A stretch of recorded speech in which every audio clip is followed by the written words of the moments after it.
की जय। शासनपति भगवान महावीर स्वामी की जय। परम घोर तपस्वी स्वामी श्री निहाल चंद जी महाराज। परम सरलात्मा दादा गुरुदेव श्री खूब चंद जी महाराज। संघ संरक्षक बहुसूत्र पूज्य गुरुदेव श्री फूल चंद जी महाराज। उत्तर भारतीय प्रवर्तक शासन सूर्य पूज्य गुरुदेव श्री शांति स्वरूप जी महाराज। श्रवण संज्ञ सलाहकार भीष्म पितामह राज ऋषि पूज्य गुरुदेव श्री सुमति प्रकाश जी महाराज की जय।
धम्मो मंगलमुखिथो अहिंसा संयमोत्तवो देवावित्तं नमोऽसन्ति यस्य धम्मे शरणमणो जातुमशपुकेषु भौमरो अव्ययैरसं प्रणयपुखं किलामि सोयपीणेयप्पायं हेमये समणमुत्ता जेलये सन्ति साउणो विहङ्गमवपुकेषु दानवत्ते शनेरया वयं च वित्तिं लभ्मो णय कोई आगड़े सूर्यन्ते ओफेशो भौमराजा मोहुगार समबुद्धा ये भवन्ति अनिश्चिया नानापिण्डरयादन्ता तेन उच्यन्ते शान्ति।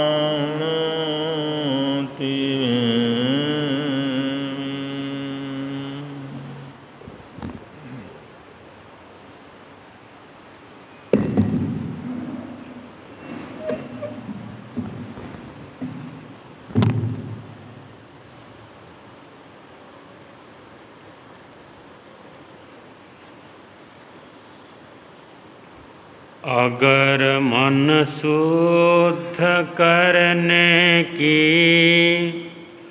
कोई तदबीर हो जाए,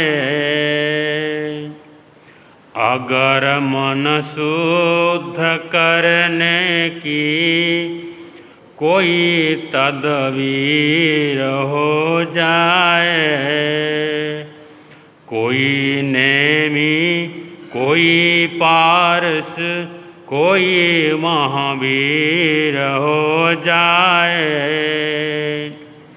कोई नेमी कोई पारस कोई महावीर हो जाए, अगर मन शुद्ध करने की कोई तदबीर हो जाए, अगर मन शुद्ध करने की कोई तदबीर हो जाए। करे न क्रोध जो क्रांति, बस मन में सदा शांति। करे न क्रोध जो क्रांति, बस मन में सदा शांति। यही शिमला यही कुल्लू यही कश्मीर हो जाए।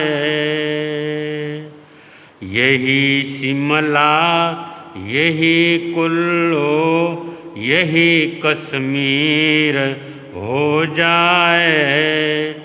अगर मन शुद्ध करने की कोई तदबीर हो जाए। अगर मन शुद्ध करने की कोई तदबीर हो जाए। गुनी जन का बनो चाकर, रहो मैं रोज गम खाकर। गुनी जन का बनो चाकर, रहो मैं रोज गम खाकर। मुझे जो देख ले आकर, वही तस्वीर हो जाए। मुझे जो देख ले आकर, वही तस्वीर हो जाए। अगर मन शुद्ध करने की कोई तदबीर हो जाए। अगर मन शुद्ध करने की कोई तदबीर हो जाए। किसी को जो सताएगा, किसी को जो दुखाएगा। किसी को जो सताएगा, किसी को जो दुखाएगा। न हरगिज चैन पाएगा, बुरी तकदीर हो जाए। न हरगिज चैन पाएगा, बुरी तकदीर हो जाए। अगर मन शुद्ध करने की कोई तदबीर हो जाए। अगर मन शुद्ध करने की कोई तदबीर हो जाए। जगाऊं आत्मा सोती, जो है अज्ञान में खोई। जगाऊं आत्मा सोई,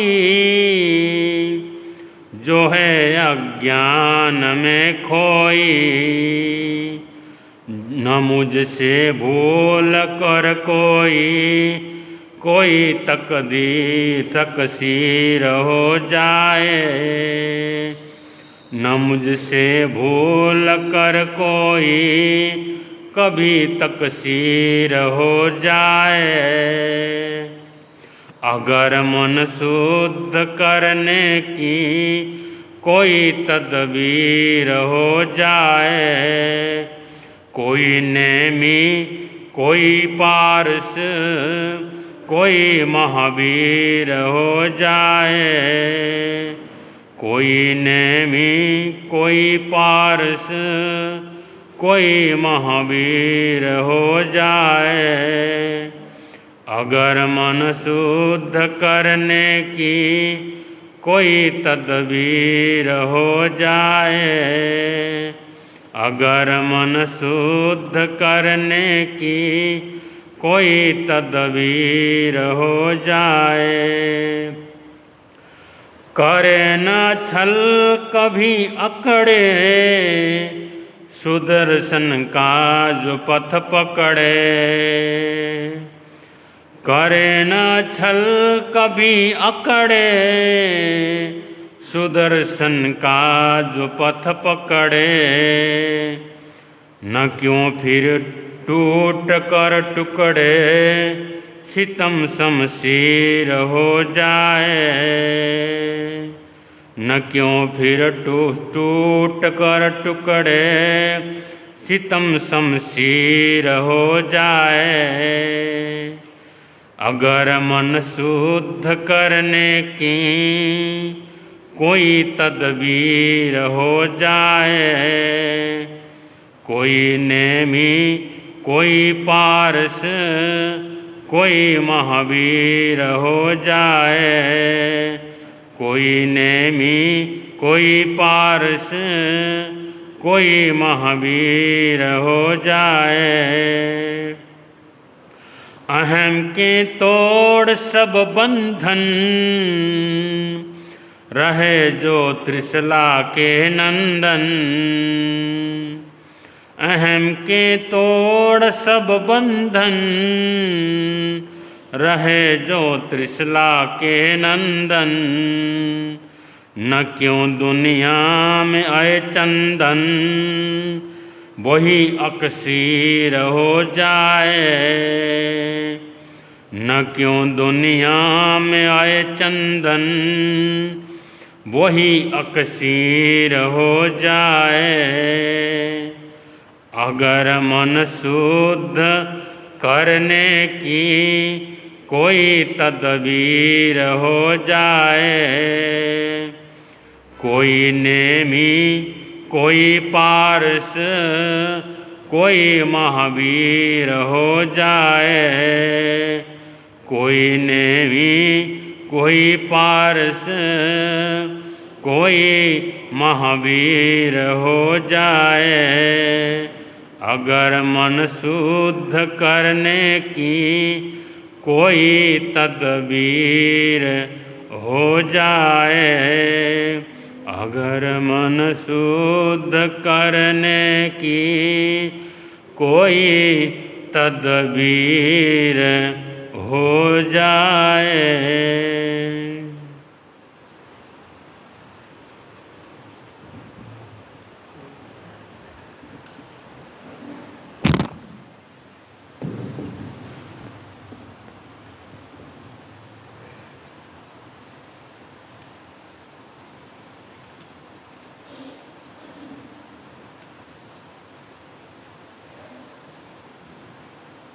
धम्मो मंगलमुखी ठाम, अहिंसा संयमो तवो। देवावितं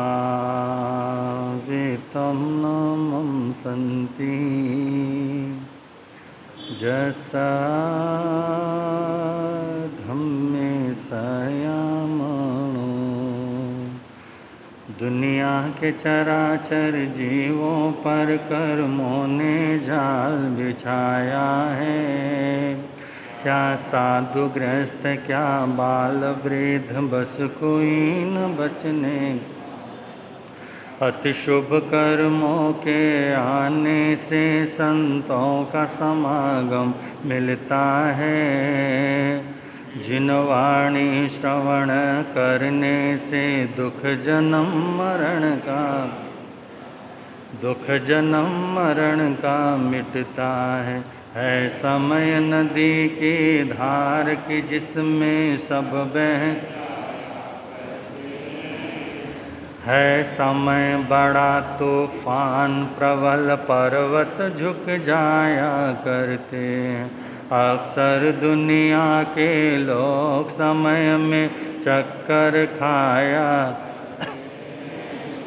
लेकिन कुछ ऐसे होते जो इतिहास बनाया करते हैं। इतिहास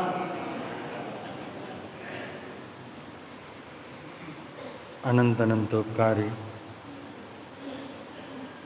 त्रैलोक्यनाथ शासन के महाप्राण श्रमण भगवान महावीर स्वामी को स्मरण करते हुए आचार्य भगवान एवं आराध्य गुरुदेव के चरणों में वंदना। मंचासीन नेपाल हिंद गौरव वाचनाचार्य उपाध्याय प्रवर डॉक्टर श्री विशाल मुनि जी महाराज साहब के चरणों में कोटि वंदन करने के पश्चात आदरणीय मुनिराज, प्रिय श्रोताजन, वितरागवाणी हम सब लोग श्रवण कर रहे हैं।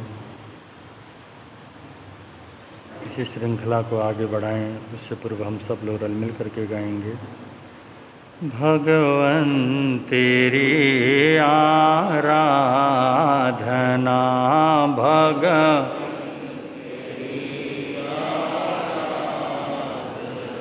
मेरी जिंदगी की शान हो, एक यही वरदान दो मुझे,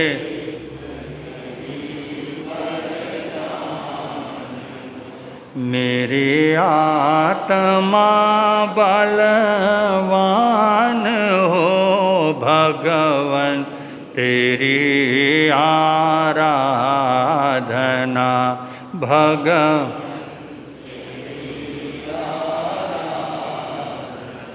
मुझे सुख की कोई परवाह नहीं, दुख में भी निकले नहीं, मुझे सुख की कोई परवाह,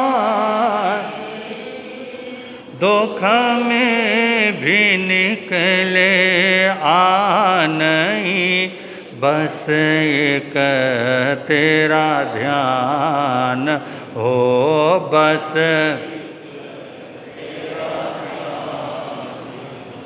होठों पे तेरा नाम हो, भगवन तेरी आराधना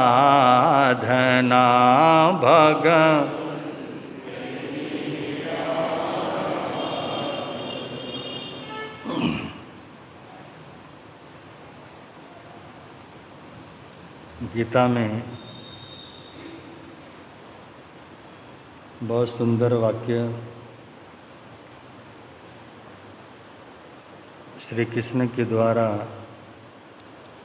अर्जुन को समझाते हुए कहा गया, सर्वधर्मान परित्याज्य मामेकं शरणं व्रज, सभी धर्मों का त्याग कर तुम मेरी शरण में आ जाओ। इस वाक्य का लोगों ने अपने अपने बुद्धि के अनुसार जो समझा उसकी उस तरह की व्याख्या की। सांप्रदायिक लोगों ने तो ये कहकर इस वाक्य का बड़ा या इस सूत्र का बड़ा वकालत करते हुए कहा कि सिर्फ अपने धर्म को छोड़कर दूसरे संप्रदाय को मानना ये बहुत बड़ा अपराध है। तुम बस मेरी शरण में आओ, मेरी शरण ही तुम्हें संसार से पार ले जाने में संभव है, या मेरी शरण के द्वारा ही तुम संसार सागर से पार उतर सकते हो।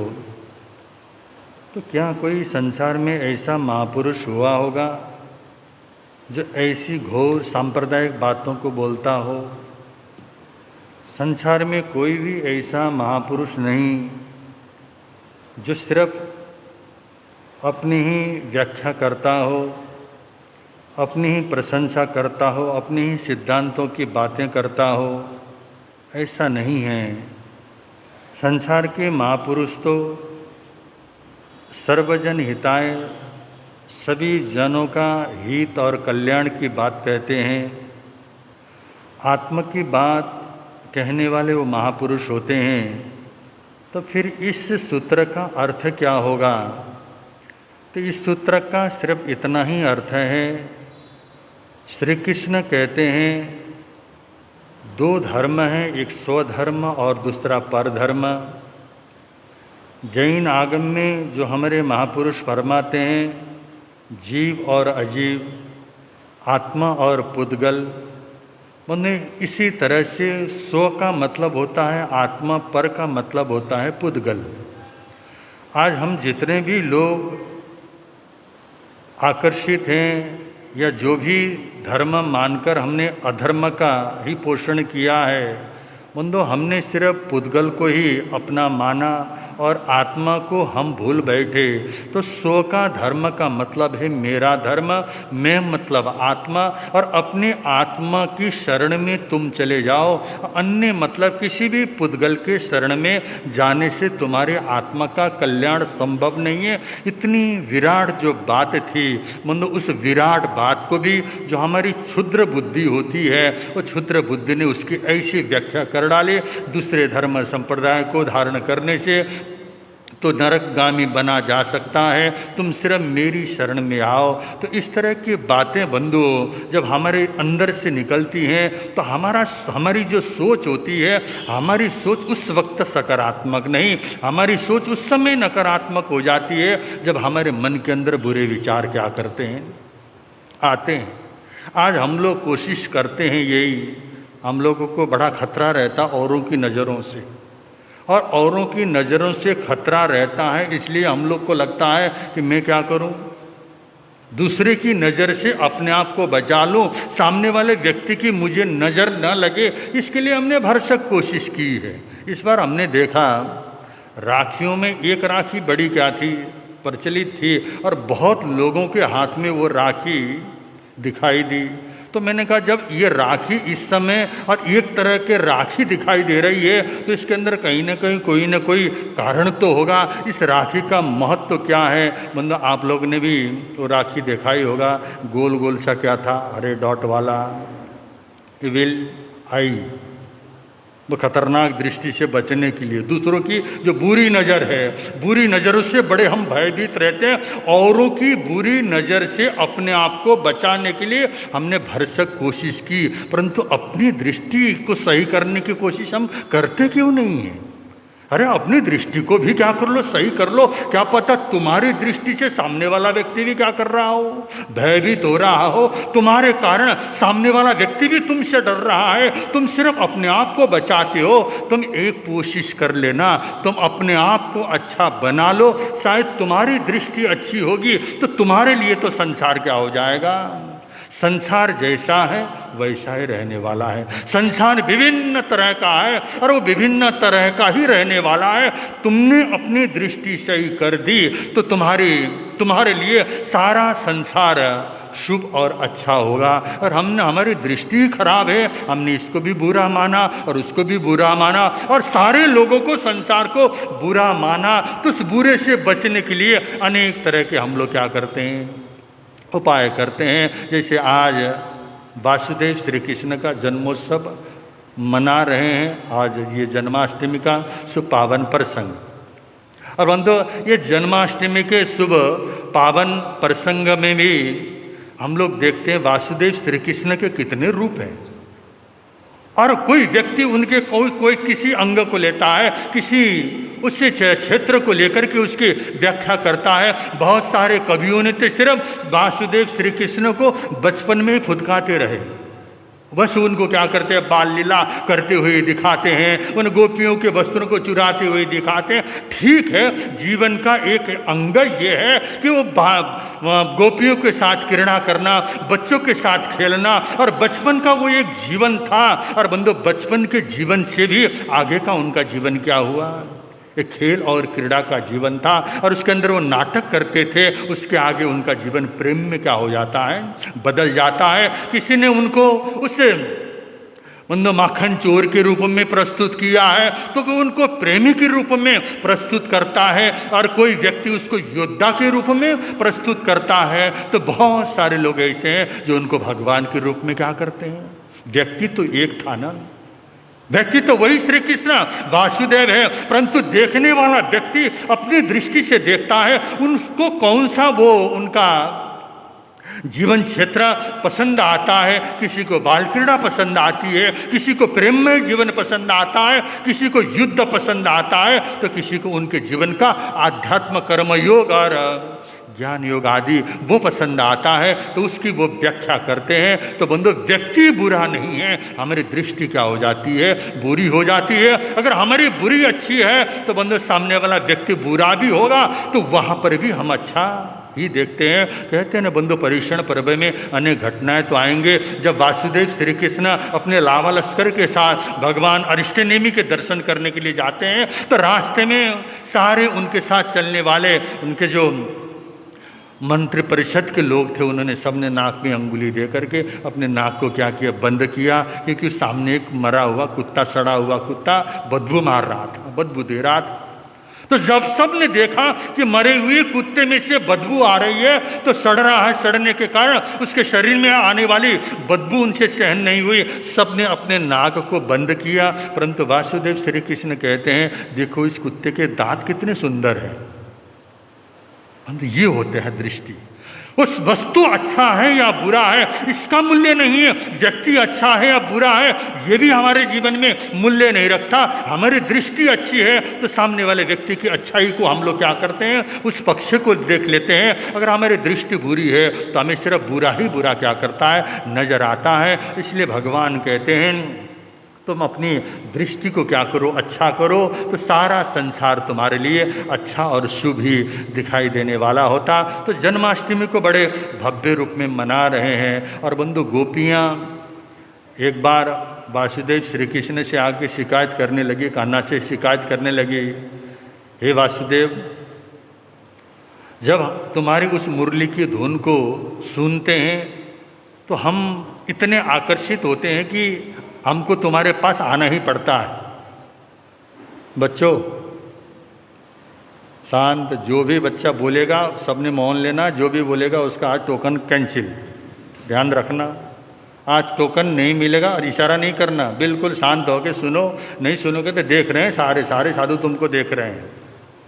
तो बंधु, वासुदेव श्री कृष्ण की उस बांसुरी की धुन को सुनकर, उस मधुरता को सुनकर सारे गोपाल और गोपियां आकर्षित होकर वासुदेव के उस कान्हा के पास आते हैं। तो वो तो इतने मस्त हैं, इतने आनंदित हैं, ऐसे संगीत में खोए हुए हैं, तो किसी का ध्यान नहीं है कि उनके आसपास में कितने गोपाल और गोपियां इकट्ठी हुई हैं। वो तो अपने बांसुरी को ही बजाए जा रहे हैं। लोग सुन के थक गए, परंतु बजाते हुए थके नहीं। तो कहते हैं बंधु, ये कहानीकार ने अपने एक रूपक तैयार किया है। उसने कहा कि हे कान्हा, जब तुम बांसुरी को इतने ध्यान से बजाते हो और बांसुरी के साथ जो तुम्हारा लगाव है, तुम्हारा जो प्रेम है, आखिर ये तो निर्जीव है। आज हम तुम्हारे समक्ष सजीव तुम्हारे प्रति कितना समर्पण के भाव से तुम्हारे सामने आते हैं, परंतु तुमने बांसुरी को जितना मूल्य दिया उतना मेरे हम सबका मूल्य तुमने समझा नहीं है। कुछ ऐसी शिकायत उन्होंने की होगी जिंदगी में। शिकायत तो हम करते ही रहते हैं, और शिकायत करने की तो हम क्या हैं, शिकायत करने में तो माहिर है। धन्यवाद तो हमारे अंदर है ही नहीं, हम तो हमेशा शिकायत में जीते रहते हैं। तो ऐसा उन्होंने भी एक शिकायत किया। आखिर उस बांसुरी को तुम क्या करते हो, चूमते हो, तुम अपने साथ हमेशा रखते हो, उसके साथ इतना प्यार करते हो जैसे तुम्हारी आत्मा है, परंतु हमारे साथ तो तुमने कभी इस तरह का प्रेम जताया नहीं। ये पूछा तो उस समय कान्हा वासुदेव श्री कृष्ण कहते हैं कि बांसुरी के जो 4 गुण हैं वो मुझे बड़े पसंद हैं। और बांसुरी के 4 गुण कौन से हैं, उन गुणों की व्याख्या करते हुए उन्होंने कहा, बांसुरी में सबसे पहला गुण तो ये है, वो बिल्कुल सीधी है, टेढ़ापन नहीं है।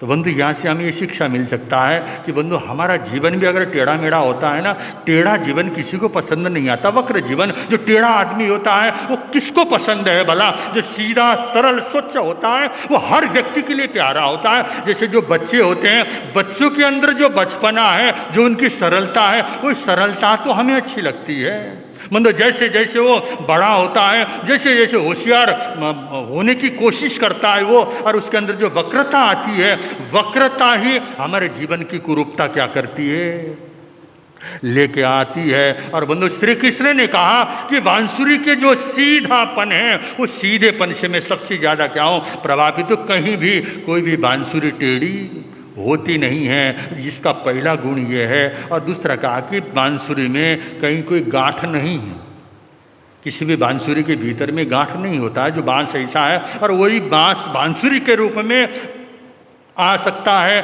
कि जिसके भीतर में गांठ न हो और बिल्कुल अंदर से खाली है, किसी प्रकार का वैर का गांठ। जैसे इंसान है, उसके अंदर तो 1000 तरह के गांठ हैं।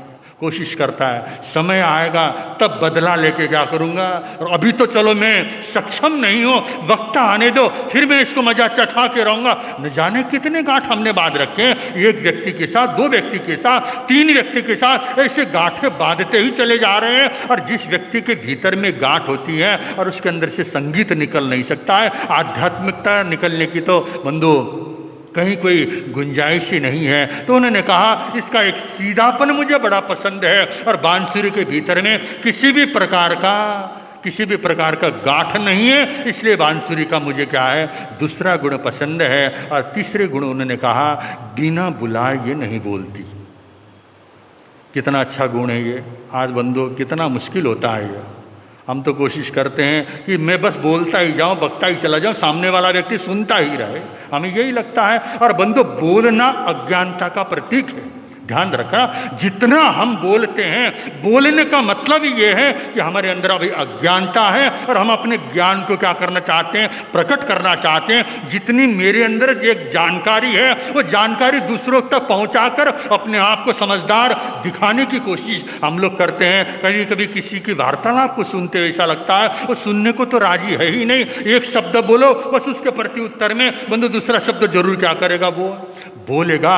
अत्यधिक जो वाचाल होता है, अत्यधिक जो व्यक्ति बोलना शुरू करता है, तो उसकी अज्ञानता ही क्या करती है, प्रकट होती है। तो इसका मतलब वो कहता है कि बांसुरी में तीसरा गुण वो है बिना बुलाए कभी बोलती।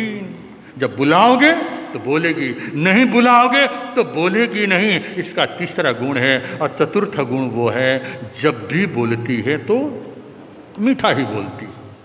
जब भी बोलती है तो मीठा बोलती है। कभी भी बांसुरी का धुन में मन कर्कश हो या फिर उसके अंदर कहीं ऐसा दुख देने वाला, दूसरों के लिए अहितकर हो, ऐसा शब्द वो उसके भीतर से नहीं निकलता।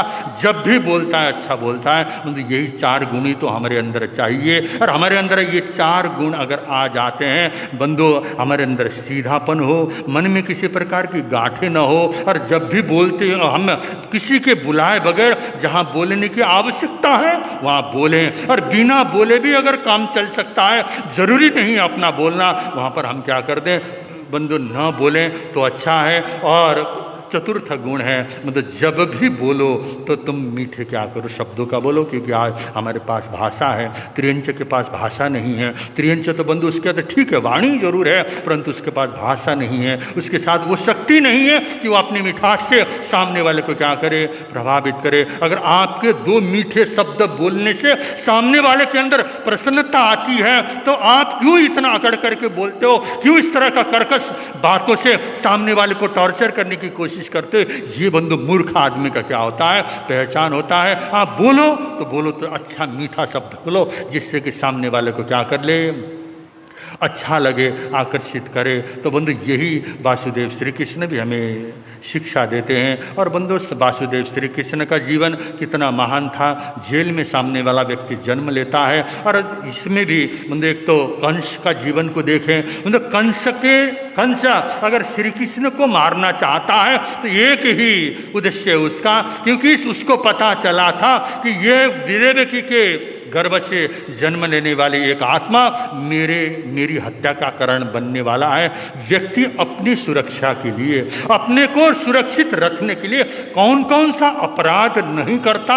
ये देखिए, जब उसको ये इस बात का पता चला, आकाशवाणी हुई, हे कंस, जो देवकी के बच्चों को तू मारता जा रहा है, तेरे को मारने वाला बच्चा तो जन्म लेके भी क्या हो चुका है, इस स्थान से जेल से बाहर जा चुका है। जब उसको इस बात का पता चला, कह रहे थे बंधु, 5 साल के बच्चे तक के जितने भी बच्चे थे अपने देश के, उस राष्ट्र के सब बच्चों को क्या कर दिया था उसने, अपने राज्य के बच्चों को मरवा दिया था। इतने बड़ा अपराध आदमी क्यों करता है? वो इसलिए करता है कि बंधु मुझे सुरक्षित रहना है, मुझे जिंदा रहना है। बंधु यही तो है। इसलिए भगवान कहते हैं हमारे भीतर में कृष्ण भी है और हमारे भीतर ही कंस भी है। दोनों ही चीज़ें हमारे मन के अंदर हैं। हम अगर उस कृष्ण को चाहते हैं, कृष्ण के रूप को अगर हम उसको मूल्य देते हैं या कंस के रूप को मूल्य देते हैं, ये तो हमारे ऊपर ही क्या है, निर्भर करता है। इसलिए हम इस जन्माष्टमी के पावन प्रसंग पर अपनी दृष्टि को अच्छा बनाएं। अगर हम अपनी दृष्टि को अच्छा बनाते हैं तो किसी की नज़र आपको क्या करेगी, नहीं लगेगी। किसी दूसरों की नज़र से बचने की अपेक्षा आप स्वयं अपनी नज़रों से क्या करो, बच जाओ। जरा आप अपनी नज़रों से बचोगे तो प्रातः काल को उठ करके क्या करना लगता नहीं, पता नहीं आज किसका चेहरा दिखा था, सारा दिन क्या हो गया।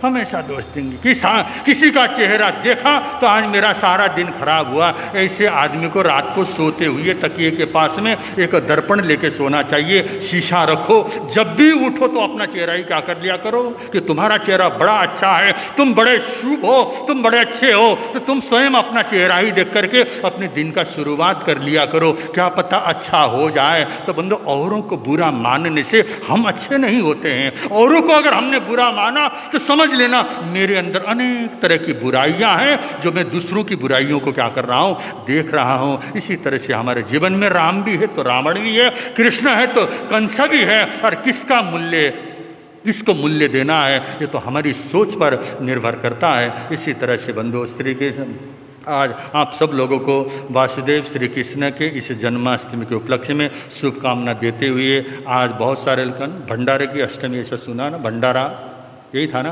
वाचनाचार्य जी भी फरमा रहे हैं, आप लोग भी भंडारे की अष्टमी आज दया व्रत कर रहे हो आप लोग, तो ये लगभग हर वर्ष करते होंगे ऐसा दया।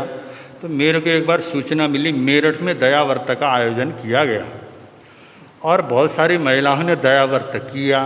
तो हमारे 3 बुजुर्ग भाइयों ने सोचा कि हम भी क्या करते हैं महिलाओं के साथ। आज मैं देखा भाइयों ने सुबह से आके किसी ने दया व्रत पचका ही नहीं, मैं क्यों नहीं पचका, तो मेरे को इतिहास याद आया। वो वक्त हमारे ही थे। तो 3 भाइयों ने भी उस समय क्या किया, बुजुर्ग भाई थे, उन्होंने दया व्रत किया।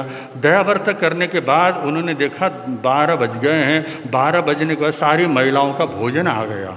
भोजन आने का उन्होंने प्रतीक्षा की, पर इतनी महिलाओं का भोजन आया तो हमको भी मिलेगा। महिलाओं ने 3 आदमियों को भोजन तक नहीं दिया, वो अपना लेके खाने बैठ गए। वो बेचारा प्रतीक्षा करते रहे। उम्र उनकी 80-85 वर्ष के बुजुर्ग भाई, वो उन्होंने सोचा 3 आदमी हैं और आपको बताऊं इतने बुजुर्ग थे, 2 तो संसार को छोड़ के जा भी चुके हैं, 2 तो जा चुके हैं, अभी एक अभी भी यहीं है वो। तो बंदो उन्होंने देखा इन्होंने तो हमको दिया नहीं। वो भी बेचारा आपा खोए थे, 12 बज चुके थे, भूखे थे, सीधे यहाँ से रोहतास होटल में क्या गए, रोहतास के पास चले गए। और वो ये भी भूल गए कि मुँह पट्टी उतार के जाना होता है।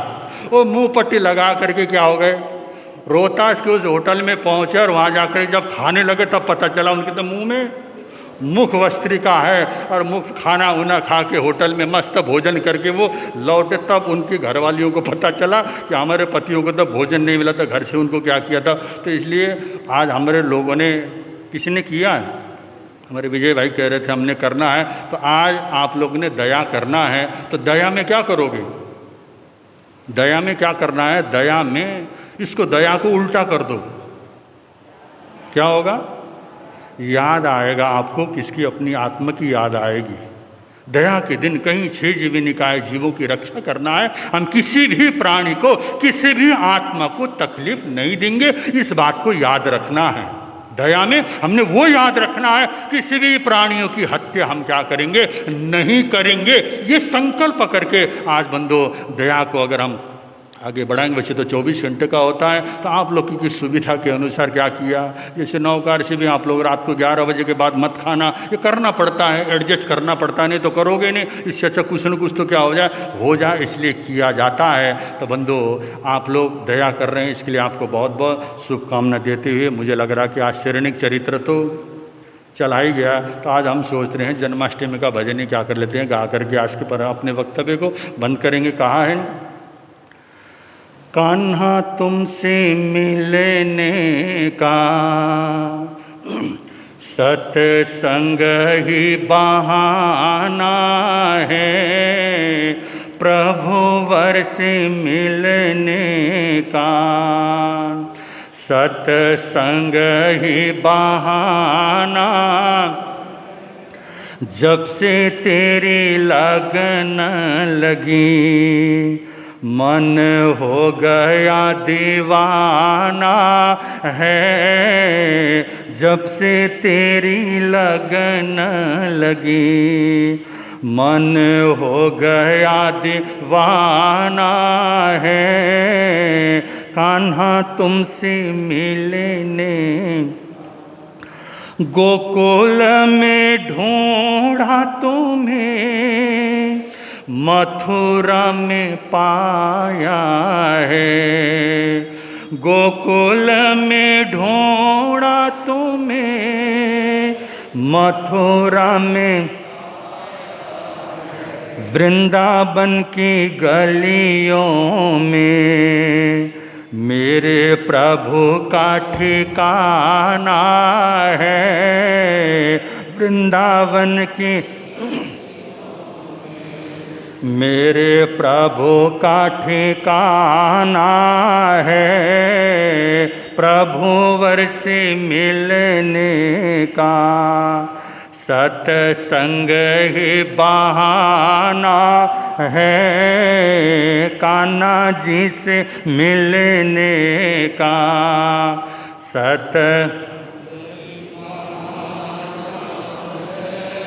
कौरव में ढूंढा तुम्हें, पांडवों में पाया है।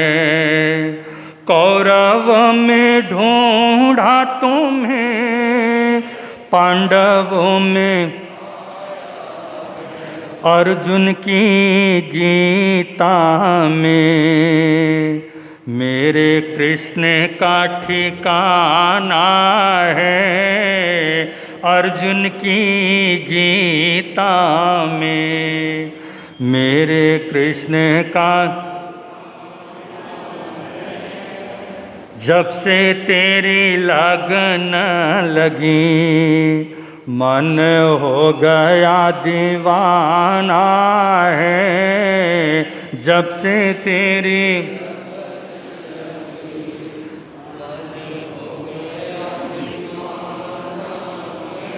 गोपियों में ढूंढा तुम्हें, गोपालों में पाया है। गोपियों में ढूंढा तुम्हें, गोपालों में, राधा और मीरा के सत्संग ही ठिकाना है। राधा मीरा के सत्संग में इस प्रभु का ठिकाना है। प्रभु वर से मिलने, सत्संग ही बा, उपदेश देते हो, बांसुरी बजाते हो। उपदेश देते हो, बांसुरी गीता की गाथा से सारा जग ही दीवाना है। गीता की गाथा से सारा जग, संसार में ढूंढा तुम्हें, श्रद्धा समर्पण में पाया है। संसार में ढूंढा तुम्हें, श्रद्धा समर्पण में पाया है। भजनों की कड़ियों में भगवन का ठिकाना है। भजनों की कड़ियों में भगवन का ठिकाना है। प्रभु वर से मिलने का। तो बंधु, कुछ महापुरुष संसार में ऐसे जन्म लेते हैं जिनको सदियों तक ये जमाना याद करता है। आज 5250 वर्ष हो चुके हैं बंधु कृष्ण के जन्म का। 5250 वर्ष तक भी आज हम लोग बंधु कितनी श्रद्धा और भक्ति के साथ पूरा संसार उनके जन्मोत्सव को मनाता है। रात रात भर जागरण करके उस जन्मोत्सव को मनाता है। तो उस व्यक्ति ने कुछ संसार को दिया है, तभी जाके सारा संसार उनको याद करता है। ऐसे हमारे जीवन में भी कृष्ण की भक्ति और कृष्ण का कर्मयोग हमारे जीवन में आए, इसी भावनाओं के साथ अब आप और हम सब लोग वाचनाचार्य प्रवर के मुखारबिंद से जिनवाणी श्रवण करेंगे। बोल शरण भगवान महावीर स्वामी की।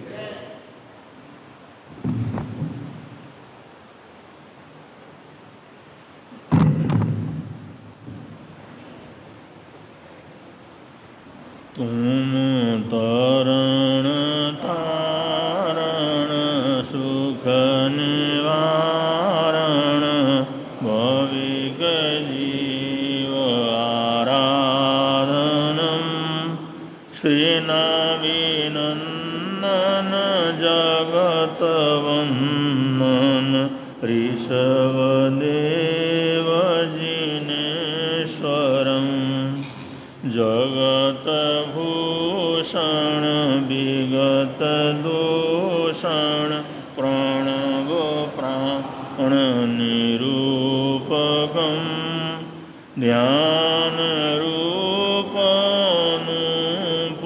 उपमं नमो सिद्ध निरंजनम तुम मुक्तिदाता कर्म घाता दीन जानी दया करो सिद्धार्थ नंदन जगत वंदन महावीर जिनेश्वरम महावीर जिनेश्वरम महावीर जिनेश्वरम।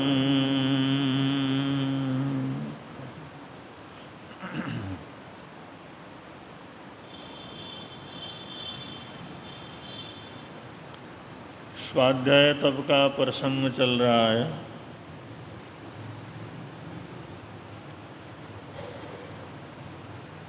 इसमें एक शब्द बहुत प्रसिद्ध है, स्वांत सुखाय, कि जब कोई भी साधक स्वांत सुखाय अपने अंत के सुख के लिए कुछ करता है तो सारे संसार का भला होता है। स्वांत सुखाय, किसी दूसरे के लिए नहीं, किसी प्राणी के लिए नहीं, स्वांत सुखाय, अपने आत्मा को प्रसन्न रखने के लिए, अपने आत्मा के सुख के लिए, अंतर्मन अंतर्भाव, अपने जीवन के अंतर जगत में प्रसन्न रहने के लिए जब कोई व्यक्ति जीता है वो वास्तव में परमात्मा का स्वरूप ही हो जाता है। उससे जो कुछ भी होता है दुनिया का भला होता है, उससे दुनिया का कल्याण होता है, उसको कुछ करना नहीं पड़ता, स्वयं जो है कल्याणकारी हो जाता है। ये स्वाध्याय तपस्वी का एक स्वरूप शास्त्रकारों ने यहाँ पर बतलाया। स्वाध्याय तप के अनेक रूप यहाँ पर बतलाए हैं। एक प्रसंग आता है, तुलसीदास जी कहते हैं, नाना पुराण निगमागम सम्मतम यत, नाना पुराण निगमागम सम्मतम यत। वो कहते हैं मैंने नाना प्रकार के पुराणों को पढ़ा, नाना प्रकार के निगमों को पढ़ा, नाना प्रकार के आगमों को पढ़ा, और जहाँ जहाँ पर जिस रूप से वर्णन किया हुआ है वो सब पढ़ा। जहाँ जहाँ पर भी मेरे राम का जिक्र आया है, प्रसंग आया है, कोई दृष्टिकोण आया है, किसने कहा है, दुनिया भर के शास्त्रों में, दुनिया भर की कहानियों में, दुनिया भर के ग्रंथों के अंदर मैंने राम के संबंध में जो कुछ लिखा था वो सब पढ़ा। और स्वांत सुखाय तुलसी रघुनाथ गाथा, और इस तुलसीदास ने स्वांत सुखाय के लिए अपने दिल को, अपने हृदय को, अपनी आत्मा को जो बहुत ही अच्छा लगा, रघुनाथ गाथा, उसी को मैंने इस गाथा के अंदर लिख दिया है। रामचरितमानस के प्रारंभ के अंदर ये मंगलाचरण आता है। उते नाना पुराण निगमागम सम्मतम यत् स्वांतः सुखाय तुलसी रघुनाथ गाथा। लोगों ने पूछा, भाई तुमने ये कैसे लिखा, ये कैसे लिखा, तुमने साक्षात भगवान कैसे माना, अवतार कैसे माना, अमूक रामायण के अंदर तो ये लिखा हुआ है, अमूक जगह पर तो ये लिखा हुआ है, अमूक मान्यता वाले तो उसको इस तरह से मानते हैं। उसने कहा, भाई मैंने सब कुछ पढ़ा और जो मेरी आत्मा को अच्छा लगा वो मैंने लिख दिया। मैंने किसी को प्रसन्न करने के लिए नहीं लिखा, किसी को खुश करने के लिए नहीं लिखा, मान सम्मान प्राप्त करने के लिए नहीं लिखा। अब तुम इसको सच कहो या झूठ कहो, तुम इधर उधर से इकट्ठा किया हुआ कहो, या सही कहो या गलत कहो, लेकिन मैंने तो सारी दुनिया में उस आराध्य के संबंध में जो कुछ भी कहा गया था उस सब को पढ़ा, सुना, और स्वांत सुखाय, जो मेरी आत्मा को बहुत ही अच्छा सुखद लगा, वो मैंने इस गाथा के अंदर लिख दिया है। तो उन्होंने सब कुछ उसके अंदर निराकरण कर लिया। उन्होंने कहा, मेरे को परम संतुष्टि है इस रामचरितमानस को लिख करके। अब ये कहाँ से लिखा, सिद्धांत क्या है, नहीं है, कौन मानता कौन नहीं मानता, क्या सही है क्या गलत है, क्या कहानी है, ये मेरे को कुछ नहीं पता। जो चीज़ मेरे अपने प्रभु के संबंध में जो बहुत अच्छी लगी, स्वांत सुखाय, जिस प्रसंग ने मेरी आत्मा को प्रसन्न कर दिया, बस वो मैंने सब इस रामचरितमानस के अंदर लिख दिया है। तो ये जो गाथा है ये सब स्वांत सुखाय, जो अपने आत्मा के सुख के लिए, आत्मा की शांति के लिए स्वांत सुखाय जो किया जाता है वो सब के लिए अच्छा लगता है। और जितने रामायण दुनिया भर के अंदर हैं उसमें तुलसी रामायण की सबसे ज़्यादा प्रसिद्धि है। हर आदमी सोचता है, हर व्यक्ति सोचता है, हर परिवार वाला सोचता है, भाई मैं तो इसी को पढ़ना है। कोई प्रसंग देना हो, कोई प्रवचन करना हो, जो कथा करना हो, तो उसको वही सबसे अच्छा लगता है। क्योंकि जो हमारी अंतः चेतना को जो अच्छा लगे, हमारी अंतः चेतना के लिए अगर हम करते हैं, स्वांत सुखाय कोई काम करते हैं, तो दुनिया के सब व्यक्तियों को अच्छा लगता है। ये प्रसंग है। तो स्वाध्याय तब करने वाला अपने अंदर जाता है, अपने को देखना प्रारंभ करता है, अपने आत्मा की तरफ, अपने जीवन की तरफ की यात्रा प्रारंभ करता है। और स्वांत सुखाय में वो आंतरिक सुख के लिए अपने प्राणों की आहुति भी हंसते हंसते दे देता। कोई कुछ भी करे, कुछ भी कहे, लेकिन जो उसकी आत्मा को शांति देती है, आत्मतोष जिससे मिलता है, बस उस रास्ते के ऊपर चलता है और उससे उसका भी भला होता है, दूसरे का भी भला होता है।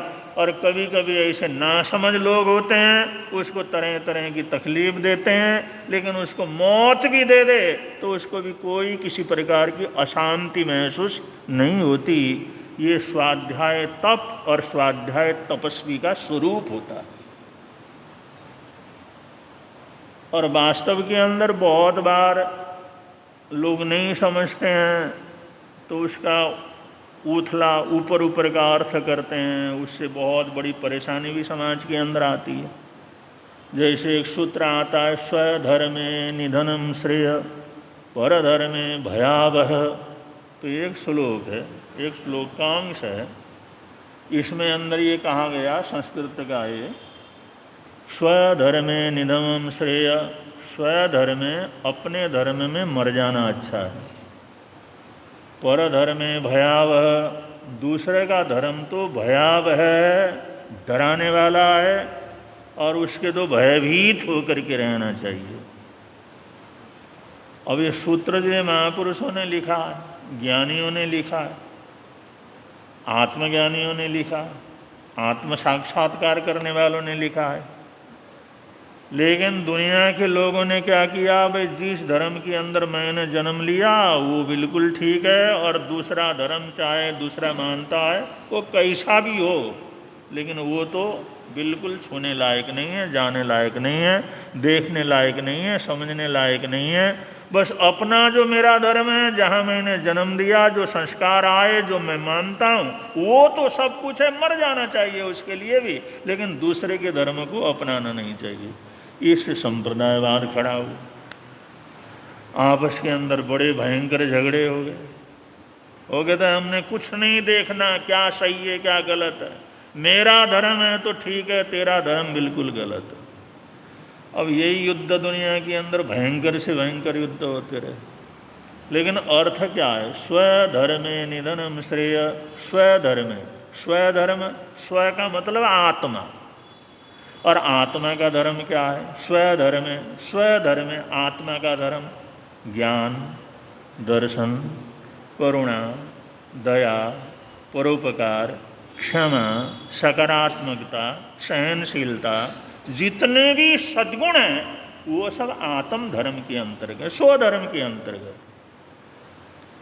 स्वधर्म का मतलब आत्मा का स्वभाव, जो आत्मा का धर्म है, आत्मा का स्वभाव है, उस आत्मा के स्वभाव में, मतलब आत्मा गुणों में, ज्ञान आत्मा का गुण, दया आत्मा का गुण है, करुणा आत्मा का गुण है, सहनशीलता आत्मा का गुण है, सकारात्मकता आत्मा का गुण है, जितने भी क्षमा, शांति, जितने भी जय आत्मा के गुण हैं, उन गुणों के अंदर स्वधर्म निधनम श्रेय, उनका पालन करते करते अगर मौत भी आ जाए तो कोई चिंता फिक्र की बात। और क्या, परधर्म भयावह, परधर्म का मतलब हमारे इंद्रियों का धर्म, इंद्रियों की इच्छाएं, इंद्रियों की कामनाएं जो आत्मा से पर हैं। जैसे हमारा क्रोध जो है वो आत्मा का स्वभाव नहीं है, अभिमान है वो आत्मा का स्वभाव नहीं है, मायाचारी आत्मा का स्वभाव नहीं है, जलना है आत्मा का स्वभाव नहीं है, विद्वेष है जो आत्मा का स्वभाव नहीं है, ये सब परधर्म है, ये बाहर से आए हुए हैं, वो संस्कार हमारे अंदर बाहर से आए हुए हैं। आत्मा से कभी क्रोध पैदा नहीं होता, ये बाहर के कर्म बंधनों से, कर्म संस्कारों से, ऐन्द्रिक कर्म संस्कारों से ये सारी बुराइयां, चाहे क्रोध हो, चाहे मान हो, चाहे माया हो, चाहे लोभ हो, चाहे आसक्ति हो, चाहे वासना हो, चाहे बेहोशी हो, चाहे विकार हो, विषय हो, काम भोग हो, ये सारे आत्म धर्म के अंतर्गत नहीं है, ये पर धर्म है। ये हमारे अज्ञान का रूप है, ये हमारी नासमझी के स्वरूप है, ये हमारे इंद्रियों की आसक्तियाँ हैं, ये कामनाएं हैं, ये वासनाएं हैं, ये जो आत्मा से अलग जो कुछ भी है उसका जो स्वभाव है, उसके अंदर परधर्म भयावह है, उससे तो डर करके रहना चाहिए। इन चीज़ों से तो अपने आप को बिल्कुल अलग रखना चाहिए। आत्म धर्म के अंदर जियो और परम धर्म से जो भयभीत रहो, इसका मतलब है आत्मा गुणों के अंदर हमेशा रहना।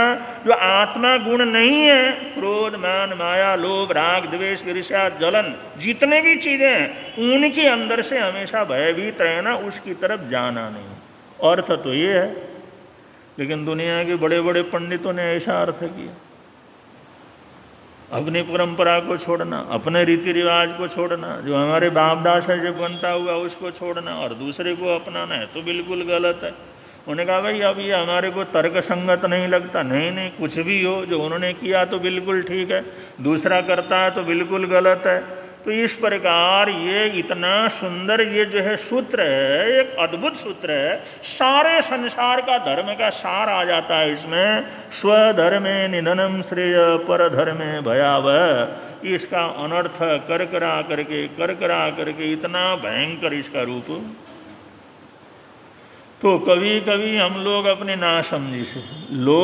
नासमझी से जो अच्छी से अच्छी चीज़ होती है उसको भी बिल्कुल विषाक्त बना देते हैं। इसलिए सत्संग का, अच्छे लोगों के संपर्क में रहना, अच्छी चीज़ों को पढ़ते रहना, अच्छी चीज़ों को समझते रहने की ज़रूरत होती है। वरना ऐसे सुनी सुनाई बातों के अंदर अगर हम चलते रहे तो कभी कभी अर्थ का अनर्थ हो जाता है। तो स्वाध्याय तपस्वी वो है जो इस प्रकार विवेक पूर्वक अपने आत्म धर्म के अंदर जो है जाना पसंद करता है, अपने अंदर प्रवेश करता है, और जैसे जैसे उसका सोच, उसका होश अपने अंदर जाने लगता है तो जीवन की बुराइयां अपने आप दूर होती चली जाती हैं, नष्ट होती चली जाती हैं। जैसे कोई सेठ अपने घर के अंदर, अपने बंगले के अंदर जिस समय प्रवेश करता है तो कहीं भी गंदगी हो वो सोचता है इसकी सफाई करो, कहीं टूटा फूटा हुआ तो इसकी सफाई करो, ये चीज़ ठीक नहीं है इसको सेट करो। अगर दूसरा कोई अगर ऐसा नहीं जाता ही नहीं है तो वहाँ पर तो सारी गंदगी हो जाती है, सारा जो टूट फूट जाता है, दुनिया भर की गंदगियाँ, दुनिया भर के जीव जंतु वहाँ पर प्रवेश करते हैं। लेकिन अपने बंगले में अगर वो सेठ है, वो अपना मालिक जिस समय प्रवेश करता है तो वहाँ पर घूमता है तो सारी चीज़ें अपने आप ठीक होनी शुरू हो जाती हैं।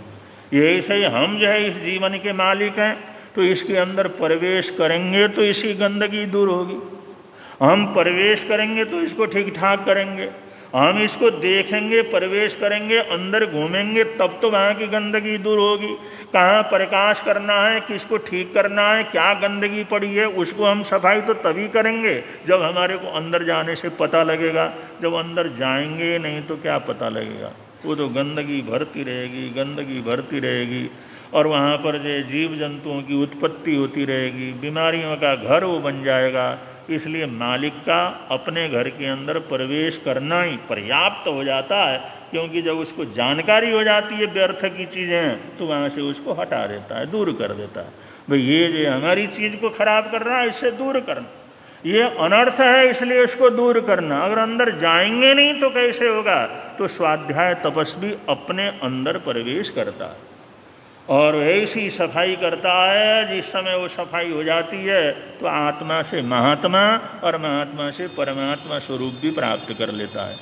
उदाहरण के लिए आप लोग समझ सकते हैं, अगर कोई व्यक्ति अचानक किसी भी कारण से अगर हमारे को गाली देने लगे, हम चले जा रहे हैं कहीं बैठे हुए हैं, वो भी आदमी आकर के बैठ गया और वो हमारे को गाली देने लग गए। अब जब गाली देने लगता है तो वहाँ पर दो घटनाएं घटती हैं।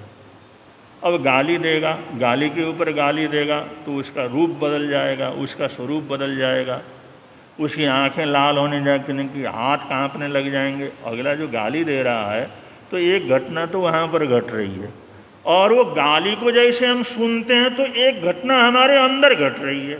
हम सोच रहे हैं नाला ये कौन गाली दे रहा है, ये है कौन, ये किसका लड़का है, काहे को कर रहा है, इसके तो जा करके इसका गर्दन पकड़ लूँ, इसको मार दूँ, इसको नष्ट कर दूँ। ये कौन होता है हमारे को गाली देने वाला। और अंदर अंदर हमारा खून खोल रहा है, अंदर अंदर हमारी नसें टाइट हो रही हैं, हमारी आंखें लाल हो रही हैं, क्रोध हमारा भर रहा है। और ऐसा होता अभी इसको दो थप्पड़ मारो, और वो आगे बढ़ता अभी इसके गर्दन पकड़ करके इसके प्राणांत कर दूँ।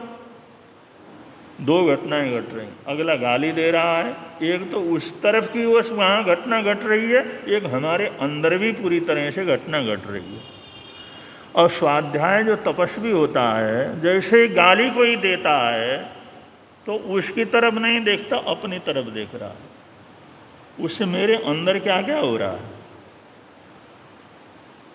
मेरे अंदर कैसे कैसे भाव आ रहे हैं, कैसा कैसा परिवर्तन हो रहा है, कैसा मेरा खून खौल रहा है, कैसे क्रोध उठने लगा है, कैसे जो मारने खत्म करने की भावना पैदा हुई है, वो दूसरे की तरफ नहीं, उसकी प्रतिक्रिया जो अपने अंदर हो रही है उस अंदर की प्रतिक्रिया को पढ़ना शुरू कर देता है। अब जैसे जैसे इसको पढ़ना शुरू कर देता है तो देखता है तो वो तो हमारे कोई नुकसान नहीं कर सकता, नुकसान तो हमारे अंदर उठने वाले भाव हमारे का नुकसान करते हैं। और धीरे धीरे वो जो इतना शांत हो जाता, इतना शांत हो जाता, उन्हें क्रोध काहे को करना, अब इससे तो अपने कोई नुकसान है, ये जो मैं मान कर रहा हूँ, अभिमान कर रहा हूँ, वो दूसरे को न पढ़ करके अपने को पढ़ना शुरू कर देता है। जब कब जीवन के अंदर ऐसी स्थिति आए, कोई भी ऐसी घटना घटे, उस घटना घटने पर सामने वाले के जीवन के अंदर जो चीज़ हो रहा है उसकी तरफ ध्यान न रह करके हमारा ध्यान अपने अंदर के अंदर क्या करे चला जाए कि मैं क्या कर रहा हूँ, देखो कैसा क्रोध आ रहा, ये जो खून खौलने लगा, ये जो शरीर गर्म होने लगा, ये जो हमारा ब्लड प्रेशर बढ़ने लगा, ये मेरी अशांति बढ़ने लगी। अब ये देखता रहेगा तो अपने आप धीरे धीरे धीरे धीरे वो शांत होता चला जाएगा, उसकी सफाई होती चली जाएगी। तो ये दोनों ही हैं, एक तो दूसरे को देखना, एक अपने को देखना। जो दूसरे को पढ़ता है तो दूसरे को बताइए कौन है, कहाँ का है, किसका लड़का, कहाँ जाके इसको ठोकेंगे, कैसे मारेंगे, क्या करेंगे, इसका बाप कौन है, इसका भाई कौन है, ये रहने वाला कहाँ का है। वो सारा का सारा फोकस उसके ऊपर है। और वो फोकस जैसे बढ़ता रहेगा तो हमारा विद्वेष भी बढ़ता रहेगा, क्रोध भी बढ़ता रहेगा, बदले की भावना भी बढ़ती रहेगी, द्वेष भी बढ़ता रहेगा, सारे पाप हमारे जीवन के अंदर बढ़ते रहेंगे।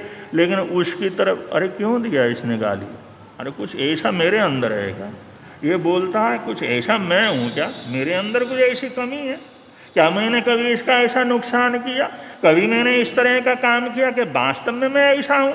अगर उसके हिसाब से अपने को पढ़ने लगे तो अपनी सफाई वहाँ पर शुरू हो जाती है। अगर उसको दिखाई देता है तो वो सोचता है तो लेन देन पूरा हो रहा है। कभी न कभी किसी जीवन के अंदर मैंने इसका बुरा किया होगा, वो ऐसे गाली दिया होगा, उसी का तो बदला ले रहा है, उसमें मेरे को गुस्सा होने की क्या ज़रूरत है। तो इस प्रकार से अपने आप को पढ़ने लगता है तो ये स्वाध्याय तप यहाँ पर घटित होता है। तो स्वाध्याय तप घटित होना, स्वाध्याय तपस्वी होना, स्वाध्याय जीवन के अंदर घटित होकर के एक स्वाध्याय का स्वरूप निखरना, ये जीवन की बहुत बड़ी उपलब्धि होती है। और भाग्यशाली पुण्यशाली आत्माएं होती हैं जो इस तप तक पहुंचने वाले क्या करते हैं होते हैं। इसलिए बड़े प्रेम से आप लोग बोलेंगे, मिलता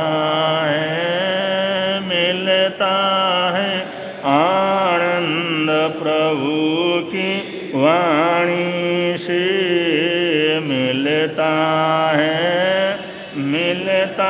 है आनंद प्रभु प्रवर्तक शांति गुरुवर प्यारे, प्रवर्तक शांति गुरु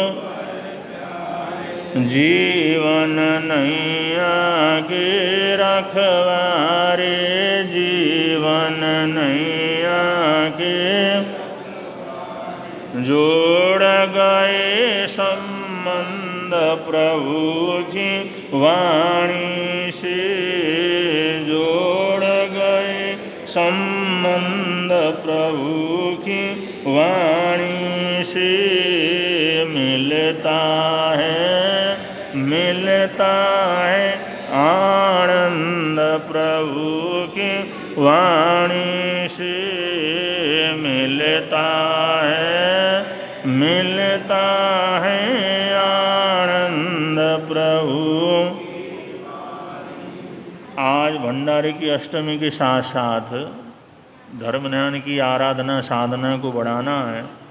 उसका शुभारंभ एकासना दिवस और दया दिवस से आज प्रारंभ हुआ है। तो जिन भाई बहनों ने इसकी आराधना की है सबको बहुत बहुत मंगल कामनाएं सद्भावनाएं देते हैं। एकदम 4-5 दिन के बाद ही 12 तारीख को पहला पर्युषण है और 19 तारीख तक पर्युषण महापर्व जो है चलेंगे। कम से कम साल का ये सबसे बड़ा पर्व है। तो तहे दिल से परिवार सहित इसमें सम्मिलित होकर के लाभ लेने का प्रयत्न करना है।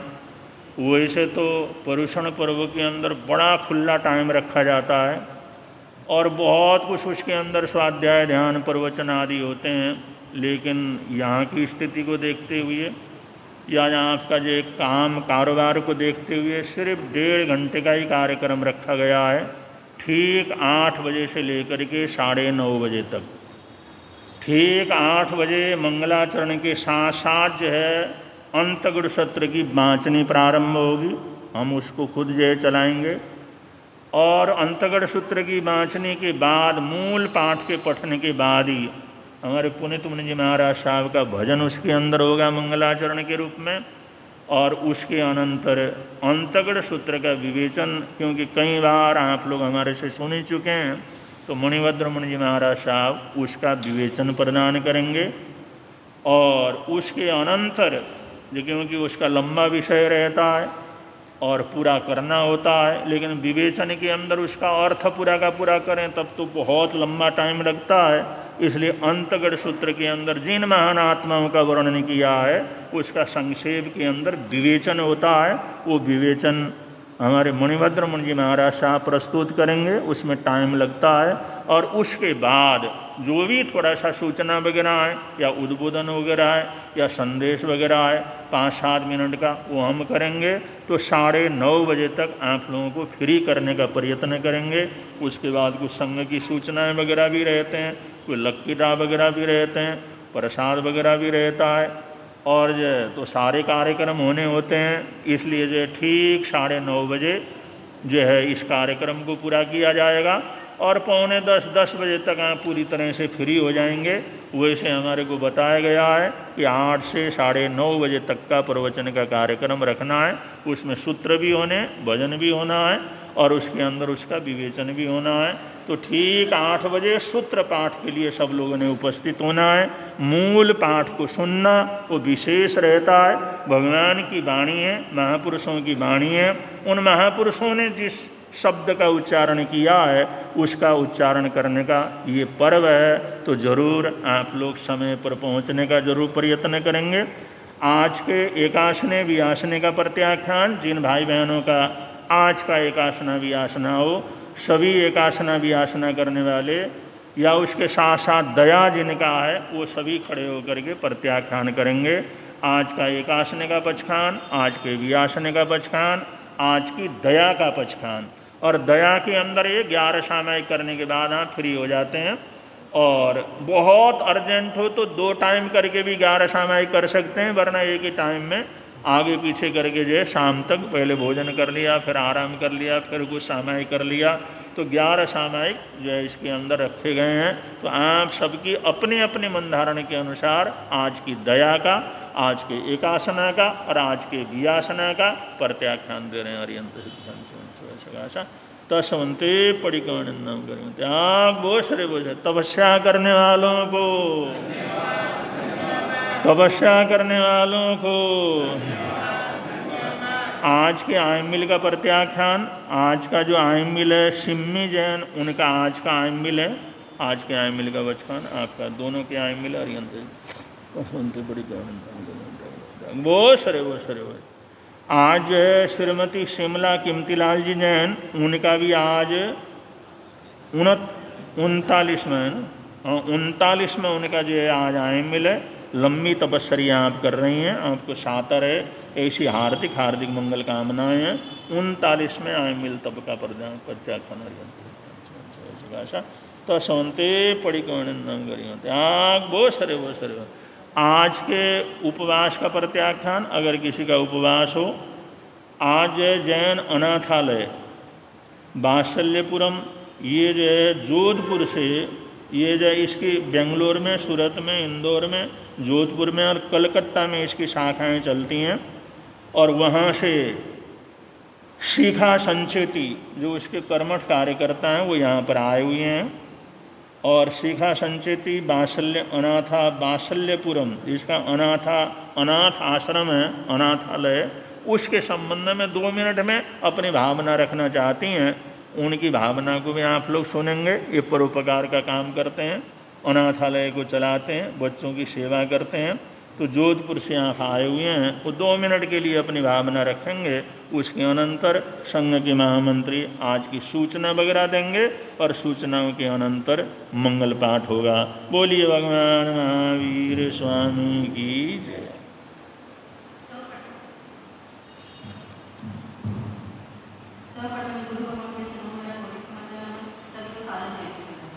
कहते हैं अपने लिए अपने परिवार के लिए पूरी दुनिया करती है, परंतु कुछ बच्चे ऐसे जिनको किसी कारणवश से घर से बेघर होना पड़ता है, तो ऐसे बच्चों का करो।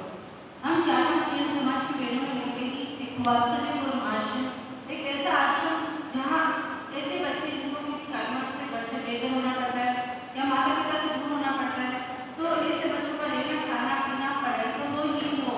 आपने आज तक दुनिया में बहुत सारे आश्रम देखे होंगे, अनाथ आश्रम आप जाते होंगे, लेकिन एक पर्टिकुलर जेनिज्म फॉलो करके या जैन धर्म जैन विधि से उन बच्चों को वहाँ पे रहना खाना पढ़ाई और उनको बच्चों को सरल जैन रीतियों का पालन पोषण करना एक पूरा ऑल ओवर इंडिया लेवल पे वात्सल्य पर नहीं काम कर रहा है। हम क्या काम कर मिलकर आज 10 साल पहले इसकी शुरुआत वात्सल्य से की थी, जोधपुर से की थी और गुरुदेव के सानिध्य में मेरा 2016 से आना होता है। तो जोधपुर से शुरुआत करके आज ऑल ओवर इंडिया जोधपुर, सूरत, बैंगलोर, इंदौर, कोलकाता सिर्फ 2 बच्चों से शुरुआत की, आज 300 प्लस बच्चे हैं। वो बच्चे कोई भी जाति से थे नहीं है, लेकिन उनको जैन धर्म ने लाया वात्सल्य हो गए, जैन धर्म की शिक्षाएं मिले। ये हमारी बहुत बड़ी सौभाग्य की बात है, क्योंकि हम देखते हैं अपने घर परिवार के बच्चों के आज हम इतना कुछ करते हैं कि उनको किसी चीज़ की कमी फील नहीं होती है। अगर बच्चे 100 रुपये मांगते तो 1000 लेते, 1000 में मांगते तो 2000 की चीज़ लाते थे, लेकिन हम ये सोचते हैं कि अपने बच्चे के लिए अच्छा होना चाहिए। लेकिन जिन बच्चों को एक दिन का खाना भी नसीब नहीं होता है, किसी को छत भी नहीं मिलती रहने को, तो ऐसे बच्चों का जीवन यापन कैसे हो? तो हम चाहते हैं मेरे समाज के बच्चों को पूरा जीवन इस समाज सेवा में देकर उन बच्चों का पालन पोषण करना, उनका खाना पीना पढ़ाई की व्यवस्था करना और उनको जैन धर्म से उनका पालन पोषण आजीवन करना। हमने एक छोटा सा कार्य शुरुआत किया है, पूरा 12 दिन रात का जमीन के समय बच्चों को पढ़ने के लिए सामान देखिए, बच्चा धार्मिक पाठशाला ऐसे छोटे छोटे चीज़ों से उनका वहाँ पे पूरा पालन पोषण हो रहा है। हम लोग पूरी संस्था को जैनिज्म के हिसाब से चला रहे हैं, तो हमारे पास कोई गवर्नमेंट एड नहीं है। उस संस्था को जो भी चलाना होता है सारे अपने जैन समाज के सहयोग से ही चलती है। तो मैं आप सबसे भी निवेदन करती हूँ, आप इस संस्था से जुड़िए, सहयोग कीजिए, क्योंकि हम अपने घर परिवार के बच्चों के रोज बहुत कुछ करते हैं, उनको किसी चीज़ की कमी दिखती नहीं है, लेकिन उन बच्चों के आपका आज सहयोग बहुत महत्वपूर्ण है, क्योंकि गुरुदेव का आशीर्वाद और आप सबका सहयोग राखी इस कार्य को पूरा बहुत बड़े और अच्छे रूप में करना चाहते हैं। तो आप सबसे निवेदन है, इंस्टाग्राम इसका वेबसाइट इस तरह के पेज आप फॉलो कर सकते हैं, कभी भी किसी भी ब्रांच में विजिट कर सकते हैं, देख सकते हैं, संस्था रजिस्टर्ड है, एडीसी इनकम टैक्स में भी छूट है, आप लाभ ले सकते हैं। जैसे एक टाइम का 10 रुपये नौकाट का 1100 रुपये का रखा रखा हुआ है, एक टाइम में गुरुदेव का 2100 रुपये का रखा रखा हुआ है, और एक बच्चों को 1 साल के लिए गुरु मिलना चाहता है, पूरा साल उसका खाना पीना कपड़ा पढ़ाई सारा मेडिकल सारा खर्च के लिए 11,000 रुपये का रखा रखा हुआ है। आप जो भी आप काम निकाल सकते हो, नसीब प्राप्त कर सकते हैं।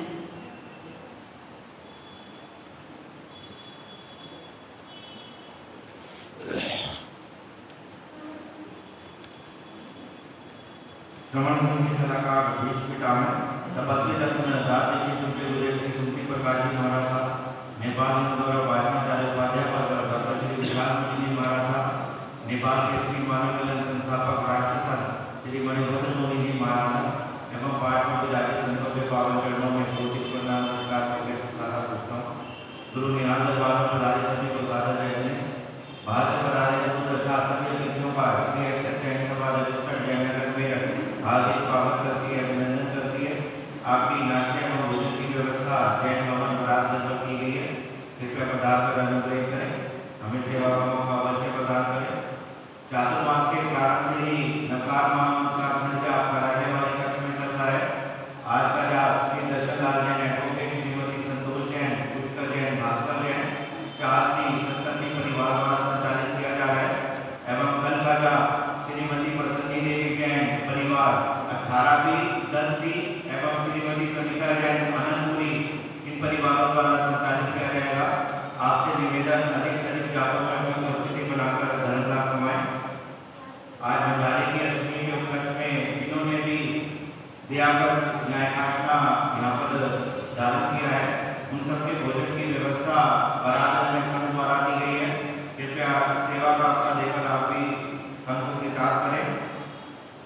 108 नवकार मंत्र लेखन प्रतियोगिता जो मधुर गायत्री मुनि महाराज साहब के सानिध्य में रखी गई थी, उसके इनाम रविवार को प्रवचन के बाद यहाँ पर वितरित किए जाएंगे। जिन्होंने भी उसमें भाग लिया है उनसे निवेदन की यहाँ पर वो रविवार को उपस्थित रहें। अब जयकारे बोलिए शासनपति श्रवण भगवान महावीर स्वामी की जय। सभी आचार्य भगवंतों की जय। वर्तमान आचार्य श्री डॉक्टर शिव मुनि जी महाराज की जय। ढोल तपस्वी स्वामी श्री निहाल चंद जी महाराज की जय। दादा गुरुदेव स्वामी श्री खूबचंद जी महाराज की जय। संत संरक्षक स्वामी श्री फूलचंद जी महाराज की जय। देवलोक उत्तर भारतीय प्रवर्तक देव श्री शांति स्वरूप जी महाराज की जय। पंडित उपाध्याय श्री हेमचंद जी महाराज की जय। श्रवण संगीत सलाहकार दीपिका में तपस्वी रत्नराज जी पूज्य उदय श्री सुधि प्रकाश जी महाराज की जय। नेपाल के गौरव बादशाह चट्टोपाध्याय पर डॉक्टर श्री विशाल मुनि जी महाराज की जय। उत्तर भारतीय प्रवर्तक राष्ट्र संत श्री आशीष मुनि जी महाराज की जय। नवकार संसाधक पंडित श्री विचक्षण मुनि जी महाराज की जय। उप प्रवर्तक श्री अभिषेक मुनि जी महाराज की जय। नेपाल के श्री मानव मिलन संस्थापक राष्ट्र संत श्री मणिभद्र मुनि जी महाराज की जय। सब साधु साथियों की जय। जैन धर्म की जय। श्रवण संघ की जय। आज के आनंद की जय।